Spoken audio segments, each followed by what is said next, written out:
Last ఎపిసోడ్‌లో చూసారంటే, ఆ సీనియర్ హీరో చెల్లి కెనింగ్ దగ్గర ఏమేమో మాట్లాడతాడు కదా! "నువ్వు నన్ని పెళ్లి చేసుకుంటే, మీ కంపెనీ నీ చేతికి రావడానికైనా ప్రతి హెల్ప్‌ని నేను చేస్తాను" అని చెప్తాడు కదా! ఇప్పుడు ఈ ఎపిసోడ్‌లో చూసారంటే, కెన్నింగ్ హీరోయిన్ దగ్గర "ఇక చూడు, నాకెందుకో నీ ఆ సీనియర్‌ని చూస్తుంటే అంత మంచోడిలా అనిపించడం లేదు. సో, ఎందుకైనా మంచిది అతని దగ్గర నుండి నువ్వు డిస్టెన్స్‌ని మెయింటైన్ చెయి" అన్నప్పుడు హీరోయిన్ కూడా నిజం చెప్పాలి అంటే నాకు అతని మీద ఒకప్పుడు క్రష్ ఫీలింగ్ ఉన్నది నిజమే. కానీ ఇప్పుడు అలా అంతా ఏం లేదు. అతని దగ్గర ప్రపోజ్ చేసే ప్లాన్‌లోనే నేను ఆ రోజు లేను. కానీ మీ అన్న ఉన్నాడు కదా! మీ అన్న ఆ రోజు అన్ని అరేంజ్‌మెంట్స్‌ని చేయడం వల్లనే ఇంకా వేరే దారి లేక నేను సీనియర్‌కి ప్రపోజ్ చేసేసాను. తెలుసా అన్నప్పుడు కెనింగ్ వచ్చి ఓహ్! అవునా? అయితే ఆ సీనియర్ మీద నీకు ఎలాంటి ఫీలింగ్స్ లేదా అని అడగ్గా అవును. ఎలాంటి ఫీలింగ్స్ లేదు అంటుంది. అప్పుడు కెని, అరే! ఈ విషయాన్ని ముందే చెప్పిండొచ్చు కదా! ఈ విషయం తెలియక అక్కడ ఒకడు అంతలా ఫీల్ అవుతున్నాడు అని చెప్పగా, హీరోయిన్ ఎవరు? ఎవరు ఫీల్ అవుతున్నది అని అడుగుతుంది. అప్పుడు కెని, ఇంకెవరు మా అన్ననే అన్నట్లు అనుకోని, ఏం లేదు అన్నట్లు చెప్తుంటుంది. ఇప్పుడు వీళ్ళిద్దరూ మాట్లాడుకోవడం అంతా హీరో కూడా వింటాడు. వీడికి చాలానే హ్యాపీగా ఉంటుంది. హీరోయిన్‌కి కూడా ఆ సీనియర్ మీద ఎలాంటి ఫీలింగ్స్ లేదు అని. ఇంకా ఇక్కడ అలానే కట్ చేస్తే నెక్స్ట్ సీన్‌లో హీరో నాన్నని చూపిస్తారు. అతను ఒక ప్లేస్‌లో గోల్ఫ్ ఆడుతున్నప్పుడు అటుపక్కగా ఒక వెహికల్ వెళ్తుంటుంది. అందులో ఉన్న అతన్ని ఇప్పుడు హీరో నాన్న చూసేసి ఫాస్ట్‌గా అతని దగ్గరకు వెళ్ళి, "అరే బావగారు మీరా? ఎలా ఉన్నారు?" అన్నట్లు మాట్లాడుతుంటాడు. ఎవరతను అని చూస్తే హీరోయిన్ స్టార్టింగ్‌లో తన ఫ్రెండ్ కేశీకి బదులుగానే కదా హీరోని చూడటానికి బ్లైండ్ డేట్‌కి వెళ్ళింటుంది. సో, ఆ కేశీ వాళ్ళ నాన్ననే అతను. అందుకే హీరో నాన్న వెళ్ళి మాట్లాడుతుంటాడు. అప్పుడు ఆ కేశీ వాళ్ళ నాన్న, "ఏంటి భావన? ఏం మాట్లాడుతున్నారు మీరు?" అని అడిగినప్పుడు, అప్పుడు హీరో నాన్న, "అరే! మీ కూతురు, నా కొడుకు ఇద్దరు డేట్ చేస్తున్నారు కదా! అయితే మీరు నాకు బావనే కదా!" అన్నప్పుడు కేశీ వాళ్ళ నాన్న అలానే కూల్‌గా, "నా కూతురు ఈ దేశంలోనే లేదు. టర్కీలో కదా ఉంది తనిప్పుడు" అంటాడు. అంతే హీరో నాన్నకి అంత షాకింగ్‌గా ఉంటుంది. అయితే వెన్నన్ని మోసం చేస్తున్నాడా అని హీరో అమ్మా నాన్న ఇద్దరూ వెంటనే హీరోని చూడటానికి వెళ్ళిపోతారు. హీరో, హీరోయిన్ కూడా వాళ్ళ అమ్మా నాన్నని చూడగానే క్లోజ్‌గా ఉన్నట్లు యాక్ట్ చేస్తారు. ఇక హీరో వాళ్ళ నాన్న దగ్గర "ఏమైంది నాన్న? ఇలా సడెన్‌గా వచ్చిండారు" అని అడగ్గా ఫస్ట్ హీరో నాన్న "ఏం లేదు. మీరిద్దరూ చాలా రోజులుగా డేట్ మాత్రమే చేస్తున్నారు కదా! అందుకే ఇంక మీ ఇద్దరికీ పెళ్లి చేసేద్దామని నేను మీ అమ్మ డిసైడ్ చేసేసాం" అన్నప్పుడు హీరోయిన్ బెదిరిపోయి చూస్తుంటుంది. "ఏంటి పెళ్ళా?" అని. అప్పుడు హీరో "చేసుకుంటాంలే నాన్న. నెక్స్ట్ మంత్ చేసుకుంటాం" అని చెప్పగా హీరో నాన్న "ఓహ్! అయితే ఇప్పుడే పెళ్లి అరేంజ్‌మెంట్స్ అన్నీ స్టార్ట్ చెయ్యనా? అలానే మీ పెళ్లి గురించి కేశీ అమ్మా నాన్న దగ్గర కూడా మాట్లాడుదాం అనుకుంటున్నా. వాళ్ళ దగ్గర ఈ విషయం గురించి మాట్లాడాలి కదా" అన్నట్లు చెప్పగా హీరో, హీరోయిన్ ఇద్దరూ బెదిరిపోయి చూస్తుంటారు. ఏంటి కేశీ అమ్మా నాన్న దగ్గర మాట్లాడతారా అని. అప్పుడు హీరో నాన్న కోపంగా పైకి లేచి ఇంకా ఎంతసేపు ఇలా యాక్ట్ చేస్తారు? ఇప్పుడైనా ఇద్దరూ నిజం చెప్తారా లేదా అని అరచగా హీరోయిన్ కూడా భయపడి ఇంకా వేరే దారి లేక పైకి లేచి అంకుల్ నేను నిజం చెప్పేస్తాను. యాక్చువల్లీ కేశీకి ఈ బ్లైండ్ డేట్‌లో కొంచెం కూడా ఇష్టం లేదు. అందుకే తనకి బదులుగా నన్ను పిలిచింది. కానీ అలా నేను బ్లైండ్ డేట్‌కి వెళ్ళినప్పుడు నాకు వెన్ని చూడగానే నచ్చేసాడు అంటుంది. అప్పుడు హీరో నాన్న హీరోని చూసి "రే వెన్ నీకు తినంటే ఇష్టమా?" అని అడగ్గా "అవును నాన్న నాకు తినని చూడగానే నచ్చేసింది. నాకు ఆ కేశీ మీద కొంచెం కూడా ఇంట్రెస్ట్ లేదు. నాకు తినే నచ్చింది" అన్నప్పుడు హీరో నాన్న "ఓహ్! అలానా? సరే నువ్వు చెప్పుమా నా కొడుకు ఎందుకు నీకు నచ్చాడు" అని అడగ్గా అది నేను వెన్‌తో ఉన్నప్పుడంతా చాలానే సంతోషంగా ఉన్నా. అంతేకాకుండా చాలానే సేఫ్‌గా కూడా ఫీల్ అవుతున్నా అని చెప్పినప్పుడు హీరో అమ్మ ఓహ్! సేఫ్‌గా ఫీల్ అవుతున్నావా? నువ్వు అలా సేఫ్‌గా ఫీల్ అవ్వడానికి కారణం నా కొడుకు దగ్గర ఉన్న డబ్బులా అని అడగ్గా హీరోయిన్ అరే! అలా అంతా ఏం లేదు. అయినా చిన్నప్పటి నుండి నాకంటూ ఎవరూ లేరు. ఒక మనిషి కూడా లేరు. కానీ ఇప్పుడు నా కోసం వెన్ ఉన్నాడు అని తలుచుకుంటేనే నాకు అంత సంతోషంగా ఉంది. నేను వెన్ దగ్గర ఉన్న డబ్బుల కోసమంతా వెన్‌ని ఇష్టపడలేదు. వెన్ నిజంగానే నాకు నచ్చాడు అని హీరోయిన్ చాలానే ఎమోషనల్ అయ్యి చెప్తుంది. హీరో అయితే అలానే కళ్ళు కూడా ఆర్పకుండా హీరోయిన్ చెప్పేదంతా విని ఇంప్రెస్ అయ్యి చూస్తుంటాడు. హీరో అమ్మ నాన్నకి కూడా హీరోయిన్ చెప్పేదంతా విని హ్యాపీగా ఉంటుంది. పర్లేదు, నువ్వు నా కొడుకు దగ్గర డబ్బుల కోసమే ఉన్నావని అనుకున్నాం. కానీ ఇప్పుడు నువ్వు నిజంగానే వెన్ని లవ్ చేస్తున్నావు అని తెలిసిన తరువాతనే మాకు ప్రశాంతంగా ఉంది అంటారు. అప్పుడు హీరో, అవును నాన్న, దానివల్ల మేము ఇంకా కొన్ని రోజులు డేట్ చేస్తాం. ఆ తరువాత పెళ్లి గురించి మాట్లాడతాం అన్నప్పుడు హీరో నాన్న కూడా సరే అని ఒప్పుకుంటాడు. కానీ ఇప్పుడు కూడా హీరో హీరోయిన్ ఇద్దరు హీరో నాన్న దగ్గర అబద్ధమే చెప్తుంటారు, మేమిద్దరం లవ్ చేసుకుంటున్నాము అని. కానీ ఇప్పటికీ అయితే హీరోకి మాత్రమే కదా హీరోయిన్ అంటే ఇష్టం. హీరోయిన్ కి ఇంకా హీరో మీద ఎలాంటి ఫీలింగ్స్ రాలేదు కదా. కానీ హీరో పెళ్లి చేసుకుంటేనే హీరో నాన్న హీరోకి కంపెనీ ఇస్తాడు అని చెప్పడం వల్ల ఇద్దరు ఇంకా కూడా ఇలా యాక్ట్ చేస్తుంటారు. కానీ హీరోయిన్ కేషి కాదు అని హీరో నాన్నకి తెలిసిన వెంటనే హీరో వాళ్ళ నాన్న దగ్గర నిజం చెప్పేద్దాము అని, అవును నాన్న, ఇలా మేమిద్దరం ఫేక్ గానే రిలేషన్షిప్ లో ఉన్నట్లు యాక్ట్ చేస్తున్నామని చెప్పేద్దామని నోరు తెరిచింటాడు. కానీ అంతలో హీరోయినే హీరోని మాట్లాడనివ్వకుండా నాకు వెన్ని చూడగానే నచ్చేశాడు, నేను వెన్ని లవ్ చేస్తున్నా అన్నట్లు చెప్పేస్తుంది. దానివల్ల హీరో కూడా హీరోయిన్ చెప్పినట్లే కంటిన్యూ చేసేస్తాడు. ఇంకా నైట్ అందరూ కలిసి డిన్నర్ చేస్తున్నప్పుడు హీరోయిన్ ఫుల్గా డ్రింక్ చేసేస్తుంది.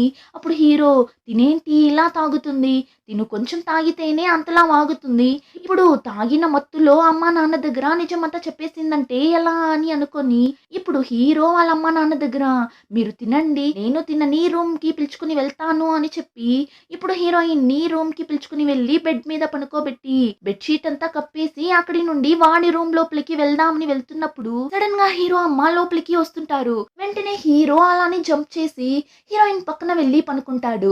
ఇప్పుడు వాళ్ళమ్మ లోపలికి రాగానే ఏం తెలియనట్లు, ఏమ్మా ఏమైంది, ఎందుకు ఇలా వచ్చారు అని అడుగుతుంటాడు. వాళ్ళమ్మ కూడా నవ్వుతూ, ఏం లేదు బాబు, షితాంగ్ కోసం హ్యాంగ్ ఓవర్ సూప్ తెచ్చాను, సరే సరే మీరు నిద్రపోండి, ఇంకా నేను మీ నాన్న ఇంటికి వెళ్తాము అని హీరో అమ్మ నవ్వుతూ అక్కడి నుండి వెళ్ళిపోతారు. హీరో అయితే అమ్మయ్య, జస్ట్ మిస్ లో ఎస్కేప్ అయ్యా అని అలానే ఆలోచిస్తూ పనుకున్నప్పుడు నిద్రపోతున్న హీరోయిన్ అలానే నిద్రలో సడన్ గా అటుపక్క తిరుగుతుంది చూడండి. అంతే, ఇద్దరు కిస్ చేసుకునేలా అయిపోతుంది. హీరోకి అయితే ఒక్క నిమిషం వాడి ప్రాణమే ఆగిపోయినట్లు అయిపోతుంది. అంతే, ఇంకొక సెకండ్ కూడా అక్కడ ఉండలేకపోతాడు. ఫాస్ట్ గా లేచి వాడి రూమ్ కి వెళ్ళిపోతాడు. ఇప్పుడు హీరో అక్కడి నుండి వెళ్ళగానే హీరోయిన్ స్లోగా కళ్ళు తెరిచి, చా, ఇలా చేసేసా ఏంటి అని హీరోయిన్ ఒకలా ఎంబారెసింగ్ గా ఫీల్ అవుతుంటుంది. హీరోయిన్ నిద్రపోతున్నా అలా సడన్ గా తిరిగినప్పుడు హీరోని కిస్ చేసిన విషయం హీరోయిన్ కి బాగానే తెలిసినట్లుంది. దానివల్ల ఇలా జరిగిపోయిందేంటి, వాడు ఏమనుకున్నాడో ఏమో కదా అని ఫీల్ అవుతుంటుంది. ఇప్పుడు అలానే కట్ చేస్తే నెక్స్ట్ సీన్ లో ఆ సీనియర్ ఉన్నాడు కదా, వాడికి ఒక పెద్ద కంపెనీ ఉంది కదా, ఆ కంపెనీలో ఇప్పుడు ఒక పార్టీ జరుగుతున్నట్లుంది. సో ఇప్పుడు ఆ పార్టీకి హీరో హీరోయిన్ అని అందరినీ వాడు ఇన్వైట్ చేసింటాడు. సో ఇప్పుడు హీరోయిన్ కూడా ఆ పార్టీకి సూపర్గా రెడీ అయి వెళ్తుంది. అప్పుడు ఆ సీనియర్ ఏం చేస్తాడు, హీరోయిన్ని వాళ్ళ పేరెంట్స్ దగ్గరకు పిలుచుకుని వెళ్ళి హీరోయిన్ని ఇంట్రడ్యూస్ చేస్తాడు. తిను నా గర్ల్ ఫ్రెండ్ అని. వెంటనే వాళ్ళమ్మ, ఏంటి తిను నీ గర్ల్ ఫ్రెండా అని హీరోయిన్ని ఒకలా చూసేసి, అవును, మీ అమ్మ నాన్న ఎవరు, వాళ్ళు ఏ కంపెనీని రన్ చేస్తున్నారు అన్నట్లు అడగ్గా హీరోయిన్, లేదు, కంపెనీ అంతా ఏం లేదు, చెప్పాలి అంటే నాకు అమ్మా నాన్ననే లేరు, నేను ఒక అనాథని అని హీరోయిన్ చెప్పగా ఆ సీనియర్ వాళ్ళమ్మ, హో, ఇలా అనాథగా ఉండటం వల్లనే ఇంత పెద్ద కంపెనీ పెట్టుకున్న నా కొడుకుని నీ వల్ల వేసుకున్నావా అని హీరోయిన్ని ఒకలా చీప్గా మాట్లాడుతుంది. హీరోయిన్కి అయితే ఒకలా అయిపోతుంది. లేదు, అలా అంతా ఏం లేదు అని చెప్తున్నప్పుడు ఇప్పుడు ఆ ప్లేస్కి హీరో నాన్న వచ్చి, ఒక్క నిమిషం, ఇక్కడ ఏం జరుగుతుంది, షితాంగ్ నువ్వు ఇక్కడ ఏం చేస్తున్నావు, నా కొడుకు వెన్ ఎక్కడా అని అడగ్గా హీరోయిన్కి ఇప్పుడు ఏం చెప్పాలో తెలియక చూస్తున్నప్పుడు ఆ సీనియర్ వాళ్ళమ్మ హీరో నాన్న దగ్గర, మీకు ఈ అమ్మాయి ముందే తెలుసా, ఈ అమ్మాయి నా కొడుకు గర్ల్ ఫ్రెండ్ అన్నట్లు చెప్పగా అంతే, హీరో నాన్నకి అంత షాకింగ్ గా ఉంటుంది. ఏంటి, నీ కొడుకు గర్ల్ ఫ్రెండా, ఏం మాట్లాడుతున్నారు మీరు, నా కొడుకు వెన్కి ఈ అమ్మాయికి కొన్ని రోజుల్లో పెళ్లి జరగబోతుంది, అలా ఉన్నప్పుడు మీ కొడుకు యొక్క గర్ల్ ఫ్రెండ్ అని చెప్తున్నారు ఏంటి అని హీరో నాన్న అడగ్గా హీరోయిన్కి ఇప్పుడు ఏం చేయాలని తెలియడం లేదు. అక్కడ ఉన్న ఎవరికి కూడా ఏం అర్థం కావడం లేదు. ఏం జరుగుతుంది ఇక్కడ అన్నట్లు చూస్తుంటారు. ఆ టైం కరెక్ట్‌గా హీరో ఆ ప్లేస్‌కి వస్తాడు. ఇప్పుడు కెనీ కూడా అక్కడే ఉంటుంది. ఇప్పుడు కెనీ హీరో రావడం చూసి వాళ్ళ నాన్న దగ్గర, "నాన్న వెన్ నడుపుతున్న డ్రామా గురించి మీకు ఇంకా తెలియడం లేదు కదా! 4సి కంపెనీ ఎలా అయినా కంప్లీట్‌గా వాడి చేతికి రావాలి అని వెన్ షితాంగ్‌తో కలిసి కాంట్రాక్ట్ మ్యారేజ్ చేసుకుందామని ప్లాన్ వేసిండాడు. ఇక్కడ చూడండి వాళ్ళిద్దరూ వేసుకున్న కాంట్రాక్ట్ అని అందరి ముందు ఆ కాంట్రాక్ట్‌ని తీసి ఇవ్వగా అంతే హీరో నాన్నకి ఆ కాంట్రాక్ట్‌ని చూసి చాలానే కోపం వచ్చేస్తుంది. అయితే కంపెనీ నీ చేతికి రావాలి అంటే నువ్వు ఎంత దూరమైనా వెళ్తావా? నన్నే మోసం చేశావు కదా నువ్వు అని చెప్పి హీరో చెంప మీదనే ఒక్కటిస్తాడు. ఆ టైంలోనే ఆ సీనియర్ వాళ్ళమ్మ హీరోయిన్‌ని చూసి అయితే నువ్వు డబ్బుల కోసం ఏమైనా చేస్తావేమో కదా అని చెప్పి ఇప్పుడు ఆమె హీరోయిన్‌ని కొట్టడానికి వెళ్తుంది. కానీ అంతలో హీరో వెళ్ళి ఆ లేడీని స్టాప్ చేస్తాడు. వెంటనే ఆ సీనియర్, ఓహ్! ఈ షితాంగ్‌ని ప్రొటెక్ట్ చేసే అంతగా మీరిద్దరూ క్లోజ్ అయిపోయారా? డబ్బుల కోసమే కదా మీరిద్దరూ ఇలా అంతా చేస్తున్నారు. ఇంకా నువ్వు ఈ కంపెనీ నీకే రావాలి అని ఇప్పటి వరకు నువ్వు ఏమేం చీటింగ్ చేశావో దానికి సంబంధించిన డేటా అంతా నా దగ్గర ఉంది అని ఒక పెన్ డ్రైవ్‌ని తీసి చూపిస్తాడు. వెంటనే ఆ పెన్ డ్రైవ్‌ని కెనింగ్ తీసుకొని ల్యాప్‌టాప్‌లో వేసి అందరికీ చూపిస్తుంది.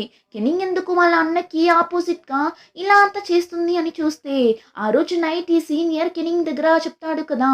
"నువ్వు నన్ని పెళ్లి చేసుకున్నావు అంటే 4సి కంపెనీ నీ చేతికి వచ్చేలా నేను నీకు హెల్ప్ చేస్తాను" అని చెప్పింటాడు కదా! సో, కెనింగ్ ఆ కంపెనీ కోసమే ఆ సీనియర్‌తో కలిసి హీరోని ఇలా ఇరికిస్తున్నట్లుంది. కానీ ఇప్పుడు ఆ సీనియర్ ఇచ్చిన ఆ పెన్ డ్రైవ్‌లో హీరో ఏమో ఫ్రాడ్ చేశాడు అనే కదా ఇచ్చాడు.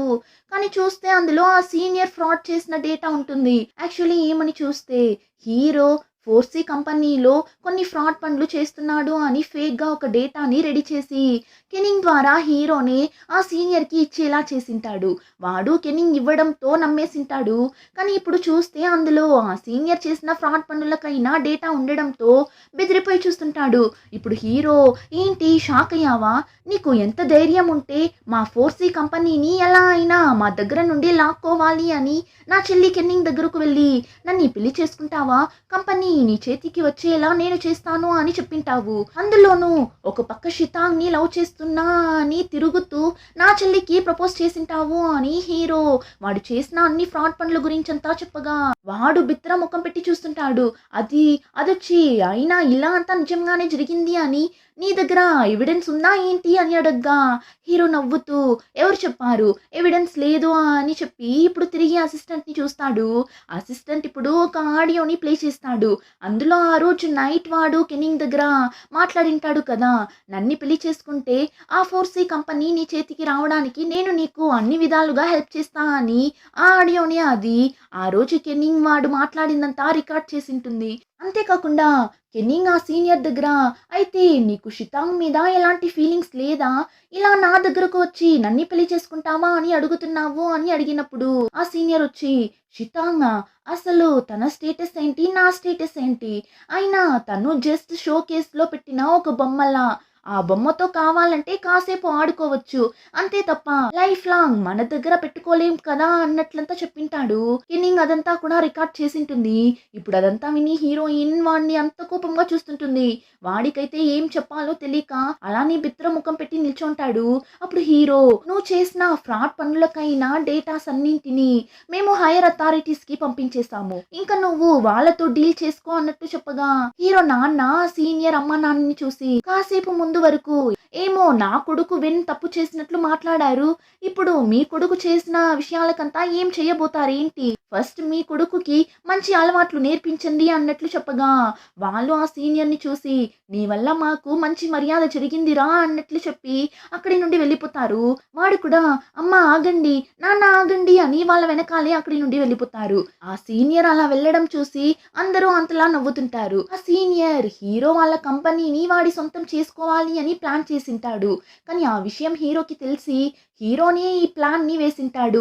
వాడిని ఎలా అయినా తగిలించాలి అని. సో, అందుకే అందరూ కలిసి ఇలా ఒక యాక్టింగ్‌ని వేసింటారు. సో, ఫైనల్లీ ఆ యాక్టింగ్ సక్సెస్‌ఫుల్‌గా కంప్లీట్ అవుతుంది. ఇంకా ఇలానే కొన్ని రోజులు గడుస్తుంది.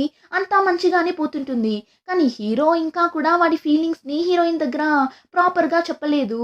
అలానే హీరోయిన్‌కి కూడా హీరో మీద ఫీలింగ్స్ రావడం స్టార్ట్ అయ్యుంటుంది. కానీ తను హీరో దగ్గర చెప్పకుండా సైలెంట్‌గానే ఉంటుంది. ఇలా ఇద్దరూ వాళ్ళ ఫీలింగ్స్‌ని ఒకరి దగ్గర ఒకరు చెప్పకుండానే తిరుగుతుంటారు. ఇంక హీరో నాన్న అయితే అప్పుడప్పుడు వచ్చి హీరో, హీరోయిన్‌ని బయటకి పిలుచుకొని వెళ్ళడం, వాళ్ళతో కలిసి రెస్టారెంట్‌కి వెళ్ళడం, అందులోనూ హీరో, హీరోయిన్‌ని ఎక్కడికైనా పిలుచుకొని వెళ్ళాలి అంటే హెలికాప్టర్‌లోనే పిలుచుకొని వెళ్తాడు. ఇలా హీరో, హీరోయిన్‌ని హీరో నాన్న చాలా చూసుకుంటాడు. అంతేకాకుండా హీరో ఆశపడినట్లు ఆ 4సి కంపెనీని కూడా కంప్లీట్‌గా హీరోకి అప్పగించేద్దామని డిసైడ్ అయ్యి, నేను ఆశపడినట్లే నువ్వు ఒక మంచి అమ్మాయిని పెళ్లి చేసుకోబోతున్నావు. సో, నేను నీకు ప్రామిస్ చేసినట్లు మన కంపెనీని నీకు అప్పగిస్తున్నా అని హీరోకి ఆ కంపెనీని కంప్లీట్‌గా అప్పగించగా, హీరోకి చాలానే హ్యాపీగా ఉంటుంది. ఇలా అంతా పోతున్నప్పుడు హీరో, హీరోయిన్ ఇద్దరు 3 మంత్స్ వరకు ఫేక్‌గా రిలేషన్‌షిప్‌లో ఉండాలి అని కాంట్రాక్ట్ వేసుకుంటారు కదా! ఆ కాంట్రాక్ట్ టైమ్ ఇప్పుడు కంప్లీట్ అయిపోయింది. హీరోకి అయితే చాలానే బాధగా ఉంది. ఇప్పుడు నేనేం చేసేది? నేను ఆశపడినట్లు కంపెనీ నా చేతికి వచ్చేసింది. కానీ ఇప్పుడు తను నన్ని వదిలి వెళ్ళిపోబోతుంది అని తలుచుకుంటేనే నాకు అంత బాధగా ఉంది కదా! అని చాలా ఫీల్ అవుతుంటాడు. ఆ టైంలోనే హీరోయిన్ కూడా కాంట్రాక్ట్ కంప్లీట్ అయిపోయింది అని తన థింగ్స్ అన్నింటిని తీసి ప్యాక్ చేస్తుంటుంది. ఇన్ని రోజులుగా హీరో ఇంట్లోనే కదా ఉన్నింది. సో, అంతా ప్యాక్ చేసి ఇప్పుడు హీరో దగ్గరకు వెళ్ళి, మనం వేసిన 3 మంత్స్ కాంట్రాక్ట్ కంప్లీట్ అయిపోయింది. సో, నేను ఇక్కడి నుండి వెళ్తున్నా అని చెప్పినప్పుడు హీరో, ఇప్పుడు నువ్వు వెంటనే ఇక్కడి నుండి వెళ్ళిపోవాలా ఏంటి? ఇంకా కొన్ని రోజులు ఇక్కడే ఉండి ఆ తరువాత వెళ్ళొచ్చు కదా అని చెప్పినప్పుడు హీరోయిన్, లేదు అదంతా మంచిగా ఉండదు. నేను వెళ్తున్నా అని అక్కడి నుండి డల్‌గా వెళ్తుంటుంది. అలానే ఎపిసోడ్ కంప్లీట్ అవుతుంది. రిమైనింగ్ స్టోరీని నెక్స్ట్ ఎపిసోడ్‌లో చూద్దాం. ఇంకా ఈ వీడియో నచ్చితే like, share and subscribe. Thank you.